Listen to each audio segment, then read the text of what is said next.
Good morning, સ્વાગત છે exam today પર 20 જુલાઈ 2025ના રિલેટિવ કરંટ અફેર્સની ડિસ્કશન આ વિડીયોમાં આપણે કરવાના છે, તો છેલ્લે સુધી વિડીયો સાથે બની રહેજો. કરંટ અફેર્સ ઇમ્પોર્ટન્ટ ટોપિક છે, દરેક એક્ઝામમાં પ્રશ્ન પૂછવામાં આવે છે. મિત્રો ટોપિક પર આવીએ. 20 જુલાઈ 2025 ક્વેશ્ચન નંબર 1 છે. હાલમાં ભારતમાં આંતરરાષ્ટ્રીય નેલ્સન મંડેલા દિવસ ક્યારે મનાવવામાં આવ્યો? તો દર વર્ષે 18 જુલાઈના રોજ આંતરરાષ્ટ્રીય નેલ્સન મંડેલા દિવસ મનાવવામાં આવે. દક્ષિણ આફ્રિકાના ભૂતપૂર્વ રાષ્ટ્રપતિ, નોબલ શાંતિ પુરસ્કાર વિજેતા નેલ્સન મંડેલાના જન્મદિવસ નિમિત્તે સંયુક્ત રાષ્ટ્ર દ્વારા આ દિવસ ઉજવવામાં આવે છે. મિત્રો 18 જુલાઈએ તમિલનાડુ દિવસ પણ મનાવાય, કારણ કે 1967ના રોજ 18 જુલાઈ 1967ના રોજ તમિલનાડુ નવું નામ પડ્યું હતું. પહેલાં એ મદ્રાસ સ્ટેટ તરીકે ઓળખાતું, પછી તમિલનાડુ નવું નામ આપવામાં આવ્યું. 12 જુલાઈએ paper bag day, Malala day. 10 જુલાઈએ વૈશ્વિક ઉર્જા સ્વતંત્રતા દિવસ. 7 જુલાઈએ વિશ્વ કિસ્વાહિલી ભાષા દિવસ. 6 જુલાઈએ વિશ્વ જૂનોસિસ દિવસ. 5 જુલાઈએ આંતરરાષ્ટ્રીય સહકારી દિવસ. 4 જુલાઈએ યુએસએસ સ્વતંત્રતા દિવસ. 3 જુલાઈએ આંતરરાષ્ટ્રીય પ્લાસ્ટિક બેગ મુક્ત દિવસ. અને 2 જુલાઈએ વિશ્વ રમતગમત પત્રકાર દિવસ. ભારત અને કયા દેશ વચ્ચે દ્વિપક્ષીય અભ્યાસ સિમ્બેક્સના 32મા સંસ્કરણનું આયોજન થયું છે? તો મિત્રો હાલમાં ભારત અને સિંગાપુર વચ્ચે, બરાબર, સિમ્બેક્સ કયો યુદ્ધ અભ્યાસ છે? એનું નામ છે સિમ્બેક્સ 32મી આવૃત્તિ. બરાબર, દ્વિપક્ષીય છે એટલે બે દેશો વચ્ચે થતો અભ્યાસ. બરાબર, રિપબ્લિક ઓફ સિંગાપુર નેવી સાથે દરિયાઈ સહયોગની લાંબા સમયથી ચાલતી પરંપરાને આગળ ધપાવે છે. અગાઉ મિત્રો આ સિમ્બેક્સને એક્સરસાઇઝ લાયન કિંગ કહેવામાં આવતું હતું. તાજેતરમાં કયા રાજ્યના મંત્રીમંડળે અપવિત્રતા એટલે કે બેઅદબી વિરોધી બિલ 2025 રજૂ કર્યું છે? તો મિત્રો એ કર્યું છે પંજાબે. પંજાબમાં બેઅદબી એટલે કે કોઈ પણ ધાર્મિક વસ્તુની અપવિત્રતા કરાશે તો એને સજા આપવામાં આવશે. પંજાબનું કેપિટલ છે ચંડીગઢ. સીએમ છે ભગવંત માન અને રાજ્યપાલ છે ગુલાબચંદ કટારિયા. હાલમાં ગુજરાતની કઈ નગરપાલિકાનું નામ કરમસદ આણંદ મહાનગરપાલિકા કરવાનો ઠરાવ મંજૂર કરાયું છે? તો મિત્રો કરમસદ એ સરદાર વલ્લભભાઈ પટેલ સાથે જોડાયેલું હતું. સરદાર વલ્લભભાઈને શ્રદ્ધાંજલિ આપવા માટે આણંદ મહાનગરપાલિકાનું નામ હવે કરમસદ આણંદ મહાનગરપાલિકા કરવાનો ઠરાવ કેબિનેટમાં મંજૂર કરવામાં આવ્યું છે. અખંડ ભારતના શિલ્પી પૂજ્ય સરદાર વલ્લભભાઈ પટેલની કર્મભૂમિ અને પૈતૃક ગામ છે કરમસદ. વિદ્યાર્થી મિત્રો, એક્ઝામ આવી રહી છે રેવન્યુ તલાટીની, ડીવાયએસઓની, જીપીએસસીની સાથે પોલીસની નવી ભરતી છે. મિત્રો અત્યારથી જ કરંટ અફેર્સની તૈયારી ચાલુ કરી દો. એક્ઝામ ટુડેનું લેટેસ્ટ એક વર્ષનું કરંટ અફેર્સ સાથે Olympic, Paralympic, Covid, IPL, GI tag, બદલાયા નામ, વર્તમાન પદાધિકારી, પુસ્તક લેખક, company CEO, brand ambassador award, GK sport, GK G20 summit, T20 world cup, FIFA world cup, election GK, Ayodhya GK, budget, champions trophy, IPL, Padma awards. Topic wise મિત્રો, topic wise, બરાબર, ફરી કહું છું, topic wise 30+ current affairs PDF, છેલ્લા એક વર્ષની latest monthly current અફેર્સની PDF, 10,000થી વધારે પ્રશ્નોનો સમાવેશ છે. તો પીડીએફ માટે માત્ર 200 રૂપિયા 9510411961 પર ગૂગલ પે, ફોનપે, પેટીએમ કંઈ પણ કરો, સ્ક્રીનશોટ મોકલી આપો. 2 મિનિટનો પીડીએફ મળી જશે. એના કરતાં ઓછા ટાઈમની જોઈતી હોય તો પણ મળી જશે. આ નંબર પર કોન્ટેક્ટ કરો. તાજેતરમાં બુડાપેસ્ટમાં યોજાયેલી પોલાક ઇમ્રે અને વર્ગા જાનોસ મેમોરિયલ રેસલિંગ ટુર્નામેન્ટમાં ભારતના સુજીત કલકલ કયો મેડલ જીત્યો? તો મિત્રો હંગેરીની રાજધાની બુડાપેસ્ટમાં આયોજિત પોલાર ઇમ્રે વર્ગાજાનોસ મેમોરિયલ રેસલિંગ ટુર્નામેન્ટમાં ભારતના સુજીત કલકલે 65 કિલોગ્રામ પુરુષોની ફ્રી સ્ટાઇલ કેટેગરીમાં ગોલ્ડ મેડલ જીત્યો છે. બરાબર, ગોલ્ડ મેડલ જીત્યો છે.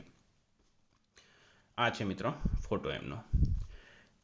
હાલમાં national financial reporting authority NFRA ના અધ્યક્ષ તરીકે કોની નિમણૂક કરવામાં આવી છે? તો નીતિન ગુપ્તા. બરાબર, નીતિન ગુપ્તા રાઈટ આન્સર છે. મિત્રો નિમણૂકની વાત થઈ છે તો હાલમાં આઈસીસીએ સંજોગ ગુપ્તાને નવા CEO બનાવ્યા. સાહિલ કિન્ની RBI ઇનોવેશન હબના નવા CEO બન્યા. અભિજીત કિશોર COAIના અધ્યક્ષ બન્યા છે. એપલે સબી ખાનને ચીફ ઓપરેટિંગ ઓફિસર તરીકે નિમણૂક કર્યા. BMW ગ્રુપ ઇન્ડિયાના નવા પ્રમુખ અને CEO હરદીપસિંહ બરારની નિમણૂક કરાઈ. ઇટર્નલે આદિત્ય મંગલાને ફૂડ ડિલિવરીના નવા CEO તરીકે નિમણૂક કર્યા.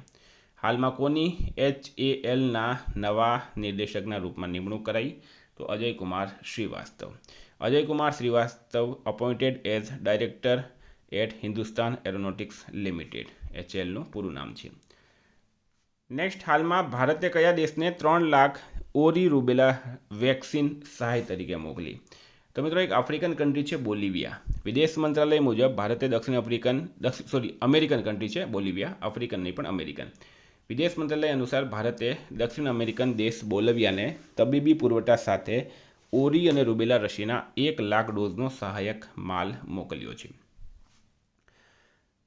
હાલમાં ગુજરાતના કયા શહેરને પ્રોમિસિંગ સ્વચ્છ શહેર ઓફ ગુજરાતનો એવોર્ડ મળ્યો? તો મિત્રો એ મળ્યો છે વડોદરાને. હવે જે સ્વચ્છતા એવોર્ડ આપવામાં આવ્યા છે એની સંપૂર્ણ માહિતી મિત્રો તમને આપું મેં. તો અમદાવાદ, સુરત અને ગાંધીનગરને પુરસ્કાર મળ્યા. એમાં મોટા સ્વચ્છ શહેરોમાં અમદાવાદ દેશમાં પ્રથમ ક્રમે છે. દેશમાં સ્વચ્છતાના ઇન્દોર પ્રથમ ક્રમે છે. બરાબર, મોટા શહેરોમાં અમદાવાદ છે અને એમ ઇન્દોર છે. 10 લાખથી વધુ વસ્તીના શ્રેણીમાં અમદાવાદ પ્રથમ છે. સોલિડ વેસ્ટ મેનેજમેન્ટમાં સુરતને એવોર્ડ મળ્યો. રાષ્ટ્રપતિ દ્રૌપદી મુર્મુના હસ્તે આ એવોર્ડ આપવામાં આવ્યા છે. આરોગ્ય મંત્રી ઋષિકેશ પટેલ અને મેયરે આ એવોર્ડ સ્વીકાર્યા છે. તાજેતરમાં કઈ આઈઆઈટીએ ઐતિહાસિક મોડી લિપિને દેવનાગરીમાં લિપ્યંતરણ કરવા માટે વિશ્વનું પ્રથમ એઆઈ મોડેલ વિકસાવ્યું? તો આઈઆઈટી રૂડકી. બરાબર, આઈઆઈટી રૂડકી મિત્રો રાઈટ આન્સર છે. હાલમાં સંયુક્ત રાષ્ટ્ર મંડેલા પુરસ્કાર 2025થી કોને સન્માનિત કરવામાં આવ્યા? તો મિત્રો 2 વ્યક્તિ છે, એક છે કેનેડી ઓડેડે, બીજા છે બ્રેડા રેનોલ્ડ્સ. આ બંનેને સંયુક્ત રાષ્ટ્ર મંડેલા પુરસ્કાર 2025થી સન્માનિત કરવામાં આવ્યા છે. કેન્યાના કિબેરા ઝૂંપડપટ્ટીમાં 23 વર્ષ સુધી રહેતા કેનેડી ઓડેડે 10 વર્ષની ઉંમરે શેરીઓમાં રહેતા હતા અને 2024ના ટાઈમ મેગેઝિનના 100 સૌથી પ્રભાવશાળી લોકોમાં સામેલ થયા છે.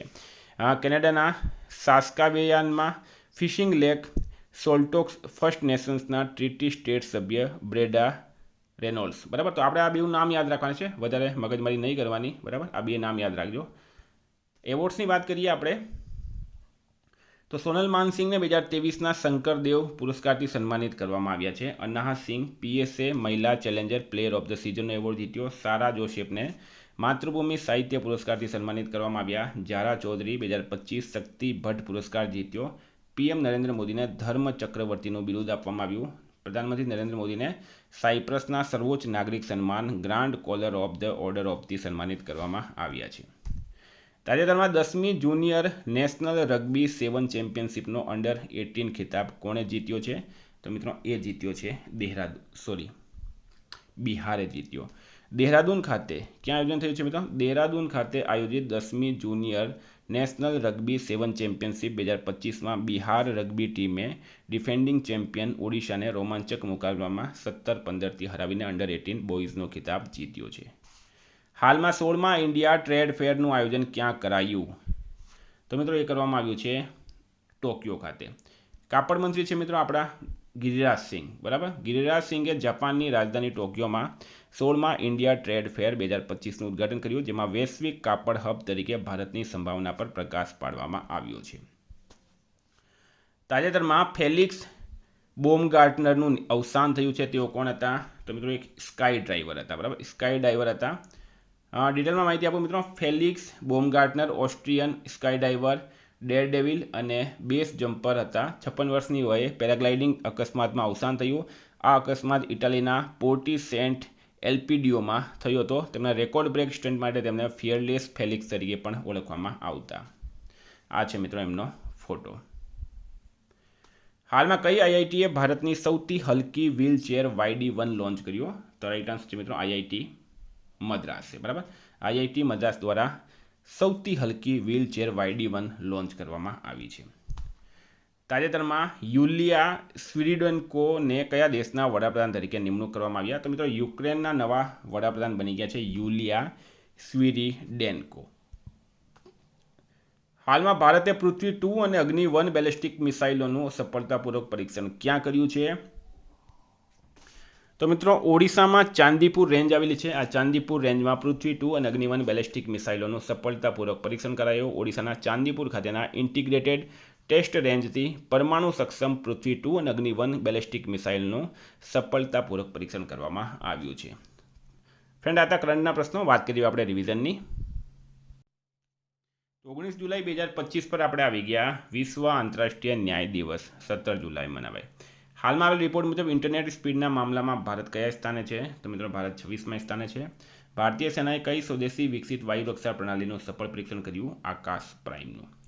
કયા દેશમાં વોટિંગની ઉંમર ઘટાડીને 16 વર્ષ કરાઈ? તો બ્રિટન. રાઇટ આન્સર છે. તાજેતરમાં કયા ભારતીય રાજ્યએ પશુપાલન અને મુર્ગાપાલનને કૃષિનો દરજ્જો આપ્યો મહારાષ્ટ્રે. કેન્દ્રીય મંત્રી મનસુખ માંડવિયાએ ક્યાં ખેલો ભારત સંમેલનનું ઉદ્ઘાટન કર્યું? ન્યૂ દિલ્હી. રાઇટ આન્સર છે. કઈ મહિલા હોકી ખેલાડીએ મેજિક સ્કિલ એવોર્ડ જીત્યો? તો દીપિકા. રાઇટ આન્સર છે. હાલમાં કોણ મણિપુરના નવા મુખ્ય સચિવ બન્યા? તો એ પુનીત ગોયલ બન્યા. કયા આઈઆઈએમએ શૈક્ષણિક નવીનતા કેન્દ્ર જ્ઞાનોદય શરૂ કર્યું? આઈઆઈએમ કોઝિકોડે. ગુજરાતનું કયું શહેર પ્રથમ સ્લમ ફ્રી સિટી બનશે? વડનગર બનશે. યુનિવર્સિટી ઓફ સાઉથેમ્પ્ટને ક્યાં પોતાનું કેમ્પસ ખોલ્યું? ગુરુગ્રામમાં. કોની બિહાર ચૂંટણી માટે સ્વીપ આઇકન તરીકે નિમણૂક કરાઈ? ક્રાંતિ પ્રકાશ ઝા અને નીતુ ચંદ્રાની. તાજેતરમાં કયા રાજ્ય સરકારે ટ્રાઇબલ જીનોમ સિક્વન્સિંગ પ્રોજેક્ટ શરૂ કર્યું? તે ગુજરાતે કર્યું. દુર્લભ અને સૌથી લુપ્તપ્રાય જંગલી બિલાડી કેરાકલ તાજેતરમાં ક્યાં જોવા મળી છે? મધ્યપ્રદેશમાં. કોને બ્રિટનની સૌ 7 યુનિવર્સિટીથી માનદ ડોક્ટરેટની ઉપાધિ મળી? તો સુનિલ મિત્તલ. રાઇટ આન્સર છે. તાજેતરમાં કયા દેશના ખેલાડી આંદ્રે રસેલે આંતરરાષ્ટ્રીય ક્રિકેટમાંથી નિવૃત્તિ જાહેર કરી? તો વેસ્ટ ઇન્ડિઝ. પણ ગઈકાલે પ્રશ્ન પૂછાયો, દ્રૌપદી મુર્મુએ કોને કલિંગ રત્ન પુરસ્કારથી સન્માનિત કર્યા? ધર્મેન્દ્ર પ્રધાન. રાઇટ આન્સર હતું. આજનો પ્રશ્ન છે, હાલમાં ગુજરાત પ્રદેશ કોંગ્રેસના નવા અધ્યક્ષ કોણ બન્યા છે? એનો જવાબ તમારે કમેન્ટ બોક્સમાં જણાવવાનો. વિદ્યાર્થી મિત્રો, વોટ્સએપ ટેલિગ્રામની લિંક ડિસ્ક્રિપ્શનમાં છે. પીડીએફ માટે 9510411961 પર કોન્ટેક્ટ કરો. Thank you. ફરી મળીશું. જય હિન્દ, જય ભારત.